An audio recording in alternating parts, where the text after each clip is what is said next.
কাঙাল হরিনাথ মজুমদার উপমহাদেশের একজন প্রখ্যাত সাংবাদিক। তার বসতবাড়ি কুষ্টিয়া জেলাতে অবস্থিত। আর তার বসতবাড়ি এবং স্মৃতি জাদুঘর দেখার জন্য আমরা রওনা দিলাম কুষ্টিয়ার কুমারখালী রেল স্টেশন থেকে। কুষ্টিয়ার কুমারখালী রেল স্টেশন থেকে খুব বেশি দূরে নয় তার বসতবাড়ি। মাত্র হেঁটে গেলে সর্বোচ্চ 5 থেকে 7 মিনিটের মধ্যে তার বাড়িতে পৌঁছানো যায়। অগত্যা আমরা সকালবেলা ভোরে ট্রেন থামার পরেই রওনা দিলাম। এই সময় খুব বেশি যানবাহন পাওয়া যায় না, তাই আমরা হেঁটেই সিদ্ধান্ত নিলাম তার বসতবাড়ি এবং জাদুঘর দেখার জন্য। হাঁটতে হাঁটতে আমরা সকলে একত্র হয়ে কিছু কিছু সকালের ভোরে যারা জগিং এবং দৌড়চ্ছে তাদের কাছ থেকে শুনেই গন্তব্যস্থলে পৌঁছে গেলাম। কাঙাল হরিনাথ মজুমদার, এটা কাঙাল হরিনাথ মজুমদার স্মৃতি জাদুঘর। সরকার এই জাদুঘরটি স্থাপন করেছে। কাঙাল হরিনাথ মজুমদারের একটি প্রেস ছিল, সেই প্রেসটা এবং তাছাড়া তার ব্যবহৃত জিনিসপত্র এখানে রাখা হয়েছে। এখানে প্রবেশ মূল্য 20 টাকা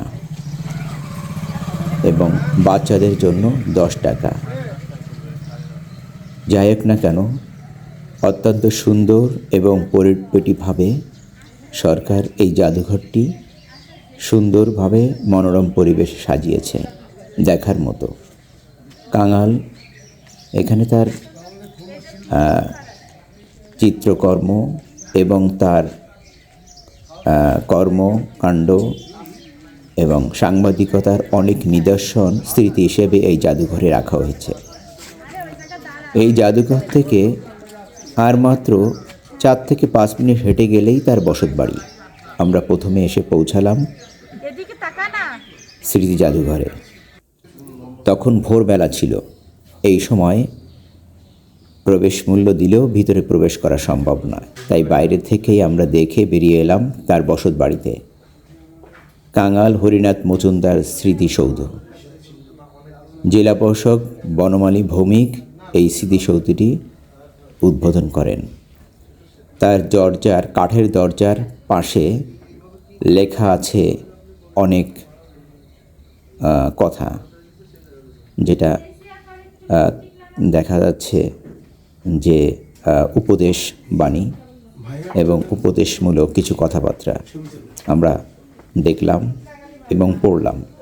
বসতবাড়িটি পৌরাণিক এবং পুরনো ইটের দ্বারা নির্মিত, একতলা। আমরা যে যার মতো পাশে বসে ছবি তুললাম। ধন্যবাদ সকলকে দেখার জন্য।